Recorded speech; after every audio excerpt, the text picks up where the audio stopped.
মাইথলজিক্যাল মাইথলজিক্যাল অসমীয়াত মাইথলজিক্যাল এই শব্দটোৰ অৰ্থ হ'ব পৌৰাণিক অৰ্থাৎ পুৰণি দিনৰ কথা বা ইয়াৰ অৰ্থ হ'ব পাৰে কাল্পনিক যিবোৰ আগৰ দিনৰ পৰা চলি অহা কিছুমান সাধুকথাও হ'ব পাৰে যিবোৰৰ প্ৰমাণ পাবলৈ কঠিন যদিহে মই ক'ব বিচাৰোঁ যে দেৱালখনত পৌৰাণিক দৃশ্যৰে অংকন কৰা হৈছে তো তেতিয়া মই ক'ম যে the walls are painted with mythological scenes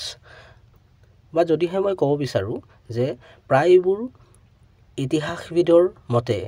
ৰামায়ণক পৌৰাণিক গ্ৰন্থ বুলি গণ্য কৰা হয় তো তেতিয়া মই ক'ম যে according to most historians the Ramayana is considered a mythological text চেনেলটো সাবস্ক্ৰাইব কৰি ল'বা কাৰণ এনে ধৰণৰ ভিডিঅ'বোৰ ইয়াতে পাই থাকিবা